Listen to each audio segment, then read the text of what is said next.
Hello అందరికీ ఈరోజు అలసంద వడ అయితే చేశాను. చాలా టేస్టీగా ఉంటాయండి. నాకు చాలా ఇష్టం ఈ వడలంటే. ఎంతమంది తిన్నారో కామెంట్ అయితే పెట్టండి. ఒక చిన్న లైక్ ఇవ్వండి. నాకు చాలా ఇష్టం అలసంద వడ చికెన్ కర్రీ కాంబినేషన్ అంటే. మటన్ కానీ చాలా బాగుంటుంది ఇందులో కంట.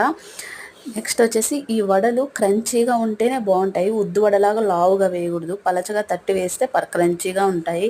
చాలా బాగుంటాయండి. మంచి కాంబినేషన్ చికెన్లోకి. ఒకసారి ఎవరైనా తినకపోతే ట్రై చేయండి. ట్రై చేసి కామెంట్ అయితే పెట్టండి. ఈ వడలోకి కొత్తిమీర, పుదీనా, జీలకర్ర చాలా టేస్టీగా ఉంటాయండి. పలచగా ఈ విధంగా తట్టి అయితే వేయాలి. క్రంచీగా కానీ కాల్చుకోవాలి. చాలా బాగుంటుందండి టేస్ట్. ఇంతవరకు ఎంతమంది తినున్నారో కామెంట్ అయితే పెడతారు కదా. ఊరు నుంచి అయితే పంపించారు అలసందలు. ఈరోజు లంచ్లోకి పెసరపప్పు, పన్నగంట ఆకు ఫ్రై చేశాను. చాలా బాగుంటుందండి. ఎవరైనా చేయకపోతే ఒకసారి ట్రై చేయండి. మిల్ మేకర్, మష్రూమ్ కర్రీ చేసి కొంచెం పచ్చడితో అయితే అన్నం అయితే తిన్నాను అనమాట.